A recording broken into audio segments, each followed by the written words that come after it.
Hello, I'm Mark Schildhaus, and because things on the internet seem to lose their date references pretty easily, today is Thursday, July 6, 2023. On our big vacation schedule, May and June, driving from San Diego County to Vancouver, British Columbia for a Disney Wonder Cruise into Alaska, and then driving back seeing numerous things. Our schedule called for us to be at the Museum of Flight Restoration Center and Reserve Collection in Everett, Washington. I'd gone on the homepage. It said reopening May 30th, 2023, which was our first available date. It listed the hours, listed the ticket prices, offering advanced ticket sales. My wife said, let's not do that just in case. I said, okay, fine. And we continued our planning. We come back from the cruise on Tuesday, May 30th, 2023, as scheduled. We drive literally right down the road. We stayed at the Motel 6 in Everett, North Motel 6. We'll never do that again. We drove down the road and it was closed, locked up tight, dark, and found two individuals standing beside the door. Talked to them, really informative, being semi-sarcastic. The museum was not open, had no intentions of being open, and according to them, possibly wasn't going to be open until January of 2024. So a bit disappointed. So we reacted. We went over to the Museum of Flight at Boeing Field, King County International Airport, and we visited one of the best sites, one of the most enjoyable sites we hadn't known about, and that was the Vietnam Veteran Memorial Park, also referred to as B-52 Park. So that's where we're going to start our video tour, and I'm not sure when I'm going to get this up on the internet because this could be a long video to create. So let's get started. This is the view approaching Vietnam Veterans Memorial Park, which is right behind the Museum of Flight at Boeing Field. On the left-hand side, the left flag is obviously the U.S. flag, followed by the Prisoner of War Missing in Action flag, and then followed by the individual service flags. When we come up to photos that have plaques and explanations, I'm going to try and show you those plaques and explanations first. This was actually a really nice tribute to those who served in Vietnam. Here is the plaque in front of the POW MIA flag, and it contains the citation for the flag and the public law associated with that flag. And I fly my POW MIA flag on specific holidays. Here's a statue, and I didn't get a good picture of the plaque underneath it, but it's a plaque in honor of the POWs, MIAs, and those who served in uniform. Here is the plaque at the park that identifies what it's for. Welcome home, and I appreciated that. This is underneath the nose of the B-52, and these are the plaques, nameplates that identify the individuals that they're honoring. I looked through them for names that I recognized. I didn't find any. I may have missed it. It had been a long day. This is how I'm going to try and show you the plaques. This particular B-52 was named Midnight Express. It talks about when this B-52 went into service, what it did during its career, and kind of how it got to the museum. This particular plaque display at the Vietnam Veteran Memorial Park lists the aircraft lost by the various services and countries during the Vietnam War. This talks about the B-52 in general and when they went into service, what they did, how they flew. This was representative of the entire museum, so not only the Museum of Flight, which is separate from this. Museum of Flight is paid admission. This park is open to the public, free parking spot by it, so you can get to it really easy. And the plaques normally give their performance specifications and performance for the aircraft. This was our scheduled first stop. It was literally right down the street from our motel, and according to the homepage, it was expected to open May 30th. When we got there, it was locked up, closed, signs on it, whatever, and we talked to those two gentlemen, really not very informative. This is a Lear Model 23 that was parked outside the museum. This is their back ramp. That's a Super Bird Dog 02 Skymaster. Off on the right, it's a modified Cessna 337, and then some other stuff parked out in the background. This is a North American T-28 Alpha. It has a two-bladed prop. It has the smaller engine. It's not as big as not as powerful as the Navy's T-28 Bravos and Charlies, which had three-bladed props. At this point, we left and headed off to the Museum of Flight. This is the entrance to the Museum of Flight. It has a free large parking lot right in front of it, and there's actually another free parking lot over on the other side of the street from this, so if this one's full, you can go over there. A really nice place. This statue was outside. Had something about dreaming. I know about dreaming. I put Joyce by it and forced a picture. This constellation, I just happen to like the constellation. It was parked out in front of the museum, and beautiful restoration job, and it talks about how it was restored and brought into the museum. The Connie, Super Connie, just aerodynamically, it's an incredible aircraft for its time. Once you walk in, pay your admission, which is reasonable. This is one of the early plaques. William Allen was the president of Boeing Aircraft, starting just after World War II for a number of years, and he's actually responsible for a lot of the growth of Boeing into the commercial aviation and military aviation industry. I'm going to show you some pictures of the gallery, and we're just going to run through these. This place is stuffed with airplanes, and the signage is really good. You can see signage along the passageway, the aisle on the right, and on the left. The signage is really good. I was trying to get good photos of these airplanes, and the annoyance is that there's so many aircraft in here that they're interweaved and interlocked and whatever. Really, really good.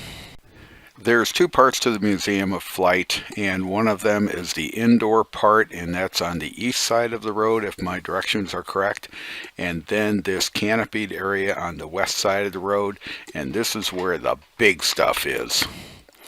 And I'm going to jump between them without explanation. Here's an example of the signage we found inside the museum, and it was throughout the museum. The signage was really well. The Wright brothers glider, and when they're reproductions, they generally told you so, and they gave you information about it. Kind of cool to see it hanging up there. Really nice. I suspect that this is why the Wright brothers were able to fly their powered aircraft, because they learned how to fly their glider, which was basically used as the basis for their powered airplane. People who built replicas of the Wright Flyer have crashed them. The Rumbler Tube, however you want to pronounce it, I'm not sure.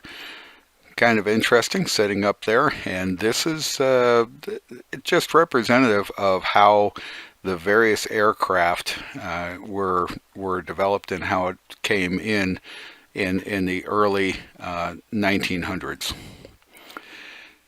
The Chinook herring glider, this one caught me, just caught my interest because it says the most successful pre-Wright glider, and Chinook also has an air base named after him in just north of Champaign-Urbana, Illinois.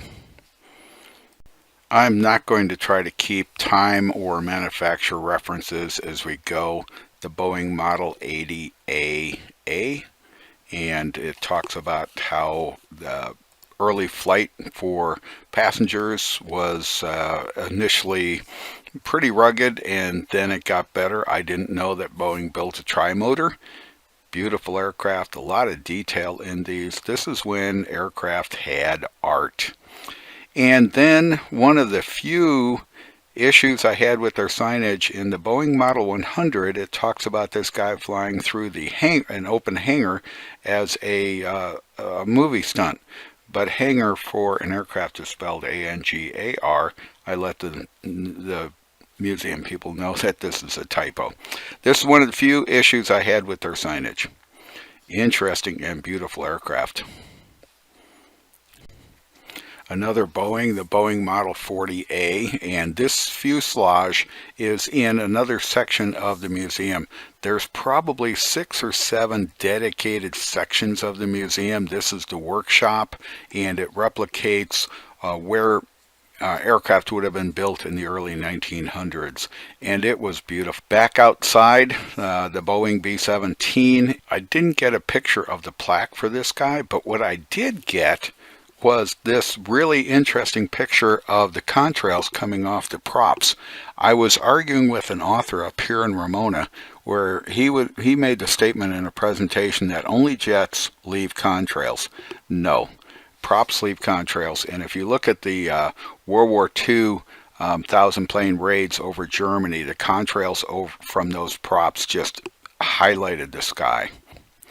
The B-29 Super Fortress, and they're talking about how this aircraft, and really good signage, how this aircraft played a role in ending World War II. This is a beautiful restoration job.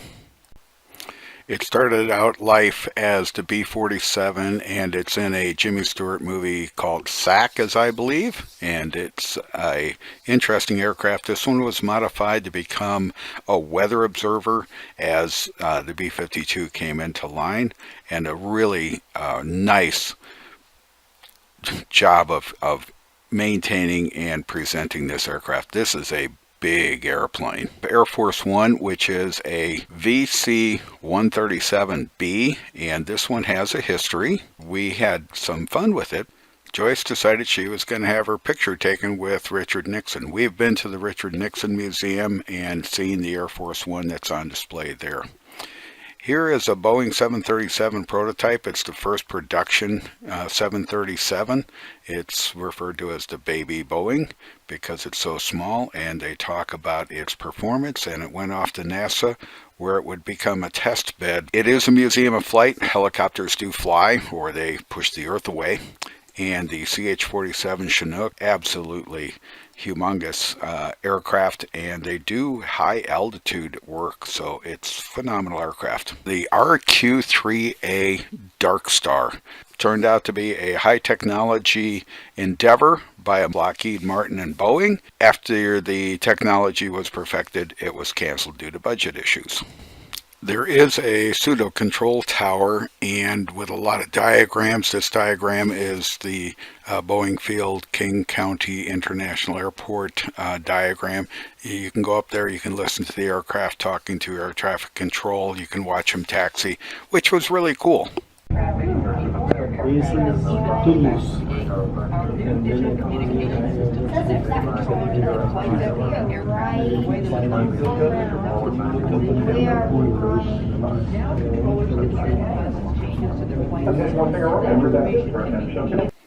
Well, it looks like an SR-71. It turns out to be a version of the SR-71, and it talks about the fact that this is a very special aircraft in the fact that it was designed to carry the drone, the D-21 drone, which was by other readings not only an intelligence gatherer but a decoy. Lots of information about the SR-71 type aircraft and how do you get supersonic air down to subsonic speeds so that you can run your jet engines. The J58 engine, it talks about the fact that these things grew in size as they were running because they were so hot. Another Lockheed aircraft that I knew existed, had never seen one actually other than in a museum, the YO3A, which is a super hush aircraft. If you look at it, it has a multi-blade propeller, it spins really slow, flies really slow. Well, it's stealth. It's stealth from the eye and the ear. It's not stealth from radar. So it was designed to fly at night with two people on board and using optics, find the bad guys, and then call in the strikes. The Lockheed F-104 Starfighter, often described as an engine with a man attached to it or an engine with wings attached to it, is another one of Kelly Johnson's creations out of the Lockheed Skunk Works. First Mach 2 fighter for the United States of America. It's Lockheed as well, and this one actually started Kelly Johnson's career with Lockheed. It's the Lockheed Model 10E, the Electra, and it's the same model that Amelia Earhart tried to fly around the world and was unsuccessful. One of the pieces in the museum is a piece of Amelia Earhart's Electra, and it was removed when she had the landing gear malfunction in Hawaii. It wasn't on her round the world flight, it was on a prep flight. The Lockheed P-38 Fork-tailed Devil by the Japanese was used extensively throughout both European War Theater and the Pacific War Theater. If you notice, it has counter-rotating props, and the descending blade is on the outside of the engines.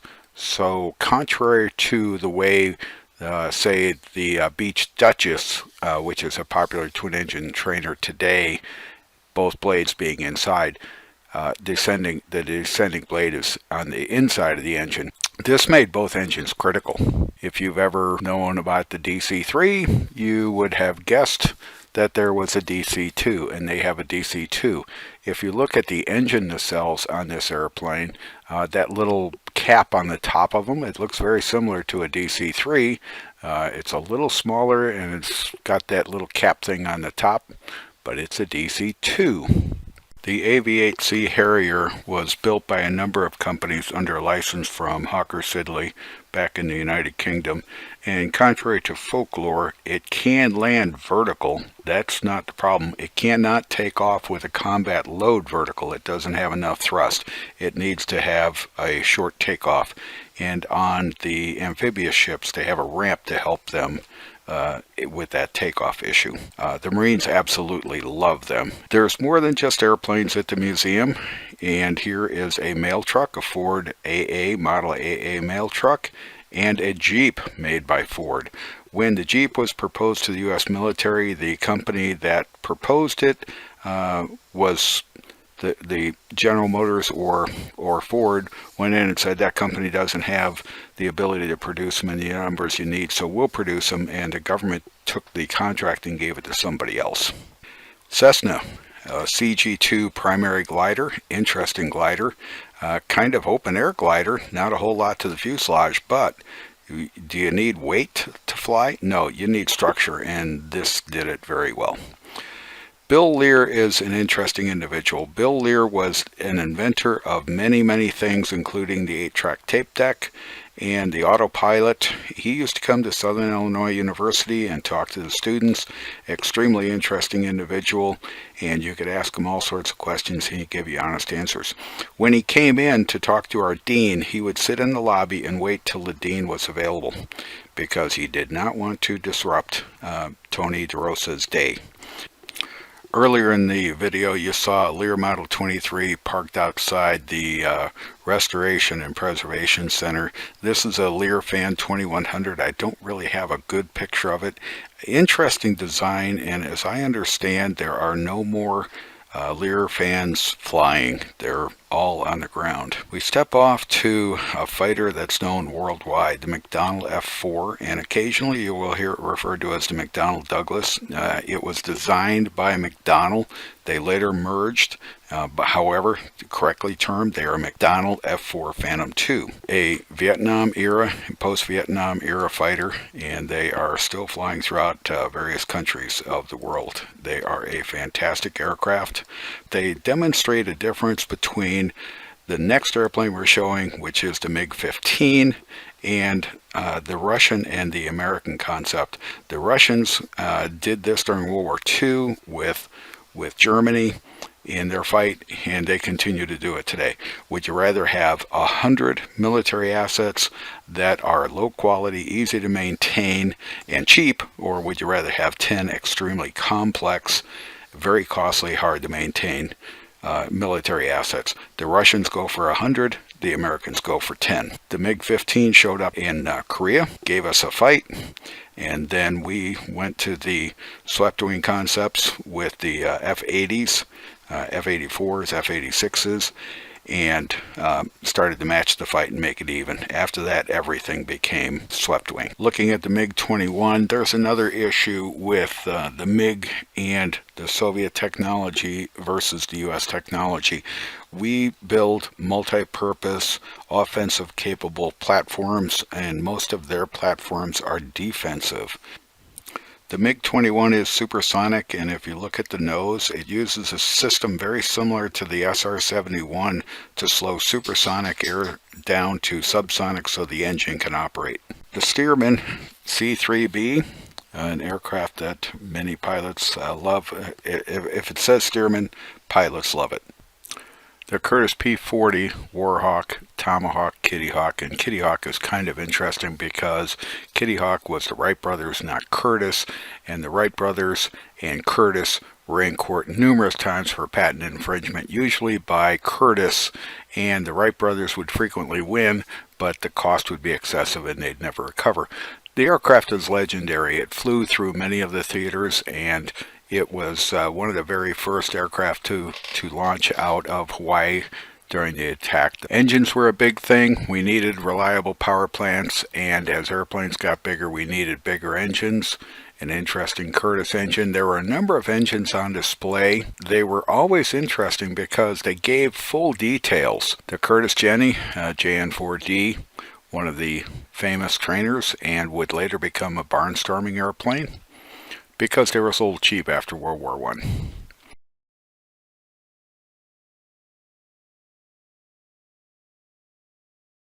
The Curtiss Robin, I read the sign while I was there. I giggled and laughed. We know about Wrong-Way Corrigan. Some of us do. Wrong-Way Corrigan couldn't get his permit to fly across the Atlantic Ocean solo. He had flown up to New York to get it, or up to the East Coast to get it. So he took off one day to head home back to California, and he ended up in Ireland. And he flew a Curtiss Robin C-1, and he had bought it used. He did modify it, but it was not specially built like the Lindbergh New York to Paris aircraft. Stinson is a well-known name in aviation, and the Stinson Model O was actually an export to foreign governments for training and anti-insurgency work. There were only 9 of them built. This one's a reproduction, and it was given serial number 10.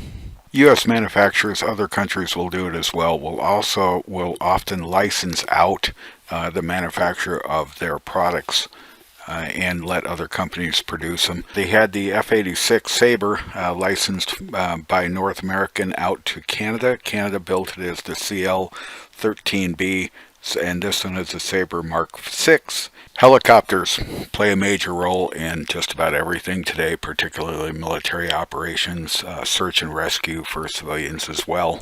And this is an HH-52 Alpha Sea Guard helicopter from the Coast Guard. And if you look at it carefully, it's single engine. Now Sikorsky would upgrade this to a twin engine aircraft, and that's what the Navy used for a long time, and a number of other forces. The Navy and the Air Force used the same basic airframe. The Navy had 2 landing gear up front, a tail wheel. The Air Force turned it around. They had a nose wheel and 2 aft wheels. You have to have a sense of humor when you fly. I used to fly with a bear. North American produced the P-51 Mustang. The initial version, the Alpha, was a straight back, did not have this bubble type or fishbowl type canopy, so visibility was a little bit restricted. They went to this canopy for better rearward visibility, better side visibility. Worked out to be a much, much better aircraft. If my parents had bought a Taylor Aerocar III when I was 15 years old, I probably would have learned to fly before I did. This was a clever design, didn't go very far. I remember reading about it in Popular Science, Popular Mechanics. Piper Cub, the J3, I've seen a number of these at numerous airports. They're very popular. They were very popular. They were very numerous as they crash and it's beyond repair damage, whatever, because they're tail draggers, so they're just a little bit more to land. I've never seen a Piper Cub that was not painted yellow, and I've never seen a Piper Cub that did not have the Cub sticker on the vertical tail. The Republic P-47 Thunderbolt, flew into World War II. Kind of unusual aircraft for the Army Air Corps to take because it had a radial engine. Their preference was water-cooled engines. This one had a radial. However, it did very well in the European theater, in particular as a tank killer, and it was very sturdy. It took a hammering and came out very well. A comparison of a couple of aircraft. I'm not sure why they were in the same case. The left one here is a Grumman A6 Intruder. The right one is a Republic F-105. And the one on the right is the one that George W. Bush, President George W. Bush, son George, flew in the Texas Air National Guard. The A6E Intruder, these flew off the aircraft carriers I were on. They were all-weather attack aircraft, and they were multi-crewed, fantastic aircraft. Our phrase was Grumman Iron Works. If you were flying a Grumman and you had an accident, the airplane was going to protect you. That was just the rules of the game. The Prowler is a 4-place aircraft, not a 2-place aircraft. It has a different purpose in life. It's electronic warfare. Looks very similar, but it's literally start with the profile and then build everything inside of it. Prowlers flew off the aircraft carriers I was on, and they were also all-weather aircraft like the A6, its smaller sister. F-14 Tomcat, also out of Grumman. Grumman likes to name their fighters after cats. The U.S. Navy F-14s never fired the Phoenix weapon systems in hostility. However, the Iranian Air Force during the Iran-Iraq War used it against the Iraqis very effectively. The Grumman F9 F-8 Cougar marks a developmental phase. The original F9 was straight wing. The F9 F8 was swept wing. So the Panther, the original, was straight wing. To increase its maneuverability and to make it more competitive with the MiG-15s found in the Korean War, the Panther was given swept wings and called the Cougar. Space on an aircraft carrier is critical, so we ended up with folded wings, and Roy Grumman, sitting at his desk, according to folklore, was playing with a paperclip and figured out a way to make one of the more popular folding wing concepts. The Nakajima Ki-43 Hayabusa, that it's more maneuverable than a Zero, is they correctly identify the aircraft. So here is a quote-unquote Corsair. Now, Corsairs came out of the Chance Vought operation, Vought aircraft, but this one was made by Goodyear, so it is technically an FG-1D Corsair. It's a Corsair, but it wasn't made by the Vought people. It was made by Goodyear. Supermarine Spitfire, one of the aircraft from the Battle of Britain. It kept Britain alive during the German assault, and the prep that they had intended to invade Britain through the English Channel didn't work. Another issue where one aircraft is designed by one company, Grumman, and built by General Motors. In this case, it's the General Motors FM2 Wildcat. If it had been built by Grumman, it would have been the Grumman Wildcat, but being from General Motors, it's the FM2. And there's an LSO display on this particular case because this is a carrier-based aircraft. Aircraft that I'd never heard of, Caproni CA-20, the world's first fighter aircraft, and sorry, it's a blurred picture, but it talks about the fact that this thing has a machine gun mounted on the top of it. Interesting structure. It is a monoplane, and there's a machine gun mounted above the propeller. The Fokker E3 Endecker. Endecker, in reading the signage, means one wing into monoplanes. Notice the bracing. The Fokker DR-1 triplane, which is the Red Barons, if I'm not mistaken. I may be. In the early years of aviation, the appearance of the airplane was almost as important as its performance. The Fokker D-8, another World War I very effective fighter aircraft early in the years of aviation. The Sopwith triplane, I didn't know Sopwith had a triplane. It looks absolutely beautiful. The joke was the Brits designed for functionality while the French designed for beauty. And an interesting little sign about how airplanes get their names. The Sopwith Pup, another World War I vintage aircraft, and you can see the gallery that this is hanging in. A lot of aircraft in here. The Sopwith F-1 Camel, another World War I vintage aircraft sitting up, hanging up in the overhead. The Vought F-8U-1 Crusader, as shown here, F-8, was an interesting aircraft by design. It was extremely fast. The wing of the aircraft lifts up for takeoff and landing so that the pilot has better visibility, because the wing maintains an angle of attack for landing, but with that angle of attack, the cockpit is angled down so that the pilot can see the runway that he's landing on. Interesting feature. The last of the fighters, gunfighters as it's referred to, because it was the last aircraft to have as its primary weapon a cannon or a gun. The German Albatros DVA, and the write-up on this is kind of interesting. Evidently its design was so elegant and graceful that it implied that it had far more performance than it actually did. It's a beautiful looking airplane, that's for sure. Then we get to the Yak 9U, and this is a World War II vintage aircraft, and as said earlier, the idea with the Russians, with the Soviets, is they'd rather have 100 that are pretty good than 10 that are really good. The next one is an aircraft that I was actually interested in buying, and as I understand it now, the company is out of business. About 10 years ago, if I'm not mistaken, they were still operating.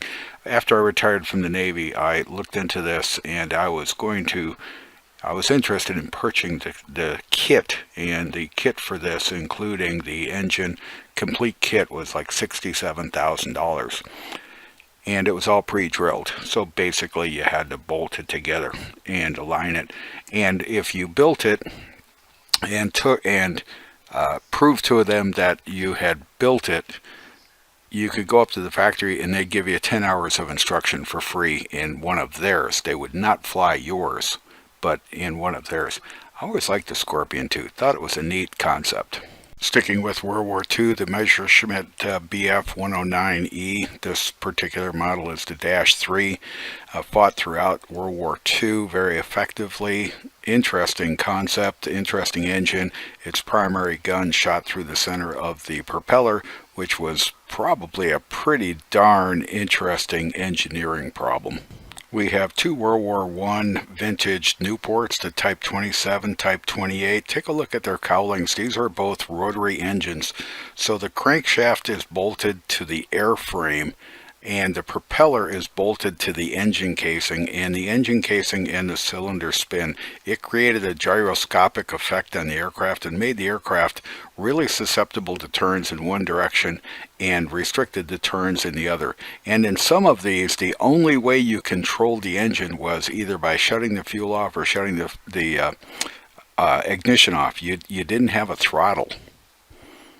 The Granville brothers built racing aircraft under the title of GB, and these were grossly overpowered aircraft designed for one reason and one reason only, and that is get the most powerful aircraft engine they can have airborne with the lightest amount of weight behind it. Aerodynamically, I think every one of them had rudder inefficiencies.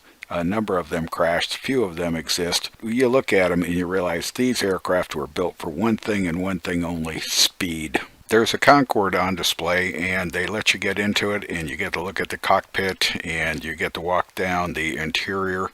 The cockpit looks interesting, and these are extremely powerful engines pushing this thing. You can walk around it and get some pretty good looks at it. It interested me. I would love to have flown as a passenger on it, but I would have hated to have to pay the ticket for it. The Antonov Colt, or the AN-2 Colt, has an interesting history with me. On the USS Midway, we were operating in the Northern Pacific in January type weather, January, February, to prove to the Soviets that we could do it. And we were probably 700 miles from near land. With the radar plane that I was flying, we picked up this intermittent low, slow-moving target going away from the Soviet Union, headed southeast into the Northern Pacific, and we sent the aircraft, a couple of aircraft, out to investigate what it was. And it turned out to be a Colt. and our guys flew up alongside of it as best they could, because it's cruising along at about 120 miles an hour, and the best they can do is like 150, and only one person on board. He waved to them, and they tried to signal to him that, you know, you're kind of headed nowhere, and he waved back and continued to go. As night fell and we concluded flight ops, our last target of this guy he was continuing southeast, out to nowheres. Who knows where he went, what happened to him? We never heard from him again. There's a large number of engines on display at the Museum of Flight in Seattle. I'm going to click through some of them. Some of these are rotary engines. The crankshaft is bolted to the airframe. The engine casing and cylinders spin with the propeller, creates a gyroscopic effect that's adverse to maneuvering. Some of them are radial engines, where the engine casing and cylinders are bolted to the airframe and the prop is bolted to the crankshaft.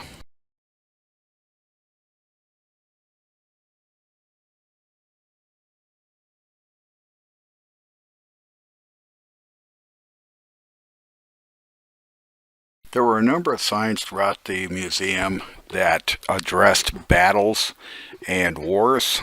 Battle of the Bulge, my father fought in the Battle of the Bulge with the 101st Airborne Division, and my wife and I went to Bastogne, Belgium on a wish of a lifetime AARP trip, probably one of the most emotional things in my life. He also fought in the Battle of Midway as part of the Army for taking back the Aleutian Islands. During the Battle of Midway, the Japanese Army occupied several of the Aleutian Islands, and the U.S. Army pushed them back, and he was stationed in Alaska during that time. There's a lot of models, very highly detailed models on display. There's a Vietnam-focused area, and it's kind of nice to see this particular helicopter properly identified. In several museums that I've been in, they identify this aircraft as the UH-1 Huey. It's the Iroquois. The United States Army names aircraft after Indian tribes, and there is no Huey Indian tribe. There are numerous panels like this in the Vietnam era of the Museum of Flight, and they talk about various factors of the Vietnam War. I could have probably spent an entire day just reading them. They were very well done, very respectful of the war. There are a couple of areas of the Museum of Flight that deal with space and rocketry, and this one here is the Rocketdyne F1 engine, and my wife is standing in front of it to give you the size and relationship of the size, which is kind of cool. They have one of the lunar rovers that was used for training, apparently, on display. One of the actual spacecraft out of the Apollo system. They have a lunar lander. Now, I would assume it was a trainer or a mock-up. And they have a space shuttle, which is also a space shuttle that never flew into space. Kind of cool because you could walk through the cargo area. They have one of the Mars rovers, the Sojourn, or however you, it's French. It means traveler or nomad. One of the things that kind of surprised me was they had a Soyuz descent capsule sitting here, and they've cut open ports so that you could see inside it. Some of the ports that you could look inside weren't there when it actually came down. Between the few shots at the Preservation and Reserve Center, at the Vietnam Veteran Memorial Park, the B-52 Park, and the Museum of Flight, I took over 400 photos and drained 2 batteries from my camera, so I was out. This is well worth the stop. If you're headed up there, plan on a full day. Quite honestly, I'd like to spend about 3 or 4 days there. Thanks for watching. Hope you enjoyed it.